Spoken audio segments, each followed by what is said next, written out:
Hello everyone, welcome back. আশা করি সবাই ভালো আছেন। আমি সনাতন প্রামাণিক, লার্ন ফর ফিউচার চ্যানেলের পক্ষ থেকে আপনাদের সবাইকে স্বাগতম। আজকে আমরা গুগল ডক্সে কিভাবে পেজ সেট আপ করে সেটাকে ওয়ার্ড অথবা মানে আমাদের কাঙ্ক্ষিত পেজের মতো করে বা প্রিন্টেবল ফরম্যাটে করতে পারি সেই জিনিসটা দেখব। খুব সহজে এই জিনিসটা, এটা হয়তো অনেকেই জানেন, বাট আমি আজকে আপনাদের কাছে আরও একটু সহজভাবে উপস্থাপন করব। তো চলুন গুগল ডক্সে আমরা যাই। গুগল ডক্সের মাধ্যমে আমরা দেখে নিই যে কীভাবে করা যায়। সো গুগল ডক্সের জন্য আমরা যে কোনো একটা আমাদের মানে গুগল অ্যাকাউন্টে যাব। গুগল অ্যাকাউন্টে যাওয়ার পরে গুগল ডক্সে যাব আর কি। এখান থেকে গুগল ডক্সে যাওয়া যায় অথবা ড্রাইভ থেকেও যাওয়া যায়, আপনারা তো জানেনই। সো গুগল ডক্সে চলে গেলাম আমরা। এই যে থ্রি ডটে ক্লিক করে গুগল ডক্সে চলে গেলাম। যে কোনো একটা নিলাম, ধরেন এইখানে একটা যে কোনো একটা ফরম্যাট নিলাম। এটা একটা ফরম্যাট বা এটা আমার ফাইল, ধরুন এটা আমার ফাইল, আমি এই ফাইলেই কাজ করছি। সো এই ফাইলটার পেজ সেট আপটা আমি আমার কাঙ্ক্ষিত যে পেজ সেট আপ করতে চাই সেটা করব। তো সেটার জন্য প্রথমে আপনাদের যেটা করতে হবে, এইটার ফাইল মেনুতে যেতে হবে। এইখানে ফাইল মেনু, আমার মাউস কার্সরটা খেয়াল করেন, এই ফাইল মেনুতে যেতে হবে। ফাইল মেনুতে গিয়ে একদম নিচের দিকে দেখেন পেজ সেট আপ, দেখুন পেজ সেট আপ। এই পেজ সেট আপে ক্লিক করব। দুটো জিনিস আছে এখানে, দুটো ট্যাব আছে, একটা হচ্ছে পেজেস, একটা পেজলেস।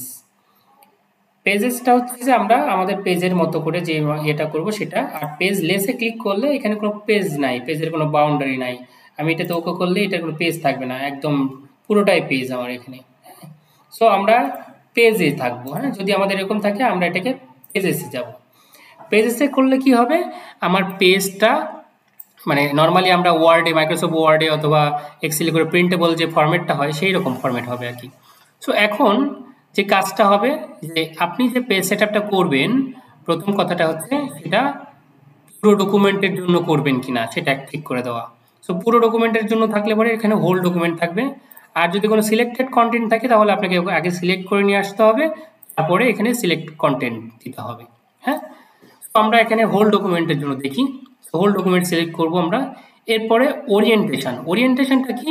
ওরিয়েন্টেশনটা হচ্ছে যে পেজটা সোজা হবে, লম্বালম্বি হবে নাকি আড়াআড়ি হবে, সো এইটা। সো ল্যান্ডস্কেপ এবং পোর্ট্রেট, তাই না, আমরা সবাই জানি। তো এইটা আপনার যেটা দরকার সেটাতে আপনি ক্লিক করবেন, আপনি আপনার পেজটাকে যেভাবে চান, তাই না। এটা ক্লিক করলেন, আমি পোর্ট্রেটে রাখলাম, এখানে পোর্ট্রেট দেওয়া আছে, পোর্ট্রেটে রাখলাম। সো এরপরে আমাদের যে কাজটা করতে হবে সেটা হচ্ছে পেজ সাইজ করা। পেজ সাইজটা হচ্ছে যে, পেজ সাইজ বলতে পেপার সাইজ। সো আপনি নর্মালি আমরা প্রিন্ট করার ক্ষেত্রে এটা খুবই কাজে লাগে, যে আপনি কোন ধরনের পেপারে এটাকে প্রিন্ট করবেন। পেপারে একটা সাইজ থাকে, তাই না। আমরা নর্মালি A4 পেপারে অথবা লেটার সাইজের পেপারে প্রিন্ট করে থাকি। অনেক ক্ষেত্রে বড় পেপার লাগে, সেক্ষেত্রে A3 অনেক বা এনভেলাপে প্রিন্ট করা লাগে। সো এগুলো বিভিন্ন সাইজ আছে। সো এখানে কিছু ইনবিল্ট সাইজ আছে, সেই সাইজগুলো এখানে দেখেন, লেটার, ট্যাবুলেট, তারপরে legal, statement, executive, folio. Normally এতগুলো আমাদের দরকার হয় না, আমরা A4 অথবা লিগালেই বা অথবা লেটারেই প্রিন্ট করি। সো আমরা এখান থেকে A4 সিলেক্ট করব। A4 হয়ে গেল। A4 মাপ হচ্ছে 8.27 ইঞ্চি ইন্টু 11.69 ইঞ্চি। হ্যাঁ, সো এটা হচ্ছে A4 সাইজের পেপার। সো পেপার সাইজ হয়ে গেল। এরপরে আমাদের কাজ হচ্ছে মার্জিন সিলেক্ট করা। মার্জিন আমরা যদি বলি যে না, এখানে এখানে দেওয়া আছে অলরেডি আছে 0.4, 0.666। আমি যদি বলি যে না আমার সবগুলোতে 1 লাগবে, আমি আমার প্রয়োজন মতো আমি এখান থেকে সব 1 করে দিলাম। পেজের চারিদিকে 1 ইঞ্চি করে মার্জিন ছেড়ে দিবে, ওর মধ্যে লেখা থাকবে না, লেখাগুলো তার বাইরে হবে। সো পেজের চারদিকে আর কি, শেষের দিকে। সো মার্জিনটা তো মোটামুটি সবাই বোঝেন মনে হয়। সো এরপরে নেক্সট যে জিনিসটা আছে সেটা হচ্ছে যে পেজ কালার। সো নর্মালি সাদা কালার থাকে পেজের। কেউ যদি একটু ডিফারেন্সিয়েট করতে চান, আপনাদের পেজের রং চেঞ্জ করতে চান, আমরা এইটাতে যেমন আছে সাদা, আমরা যদি মনে করি না সাদা না, একটু গ্রে অথবা এরকম কালারটা চান, সো এটা সিলেক্ট করলেন আপনার পছন্দ মতো কালার। এরপরে জাস্ট ওকে করে দিবেন।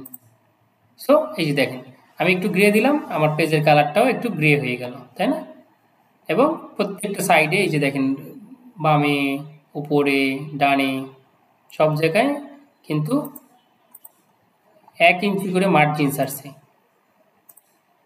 এটা টেবিল আছে যে কারণে এই দিকে চলে আসছে টেবিল নিয়ে, বাট আমি যদি নর্মাল লেখা লিখি ও কিন্তু এই 1 ইঞ্চি এরকম করে এরকম জায়গায় ছেড়ে দেবে, এটা টেবিলের মধ্যে আছে। সো এই টেবিলের কারণে এটা এই পাশেও দেখাচ্ছে। হ্যাঁ, এই যে টেবিলের কারণে এটা এই পাশেও দেখাচ্ছে, দেখেন এই যে টেবিল। তো এইটা একটা জাস্ট ফরম্যাটের কারণে এরকম, বাট নর্মাল পেজের ক্ষেত্রে আপনি যখন এরকম সিলেক্ট করবেন চারদিকে 1 ইঞ্চি করে আপনার বর্ডার থাকবে। বর্ডার বলতে ফাঁকা জায়গা থাকবে আর কি। তো এই ছিল আমাদের পেজ সেটআপ, গুগল ডক্সের পেজ সেটআপ। তো অনেকেই আমরা গুগল ডক্সে কাজ করি, বিভিন্ন কাজ করি। এই পেজ সেটআপটাও আমাদের জন্য ইম্পর্টেন্ট। সো সেখান থেকেও আমরা অনেক প্রিন্টেবল ডকুমেন্ট প্রিপেয়ার করি অথবা প্রিন্ট করি। সো আমরা এখান থেকে হয়তো আরও ভালোভাবে পেজগুলোকে মেনটেন করতে পারবো অথবা ডক্সগুলোকে মেনটেন করতে পারবো। সো আশা করি আজকের ভিডিও আপনাদের ভালো লাগবে। ভালো লাগলে অবশ্যই লাইক শেয়ার দিয়ে কমেন্ট করে আমার পাশে থাকবেন। আমি আরও এই ধরনের ভালো ভালো ভিডিও আপনাদের জন্য নিয়ে আসার চেষ্টা করব। আর যদি আপনাদের কোনো স্পেসিফিক রিকোয়ারমেন্ট থাকে সেগুলো কমেন্ট করে জানাবেন যে কী ধরনের ভিডিও চান আপনারা। So thank you. Next video দেখার আমন্ত্রণ জানিয়ে আজকের মতো এখানে শেষ করছি। ভালো থাকুন, সুস্থ থাকুন।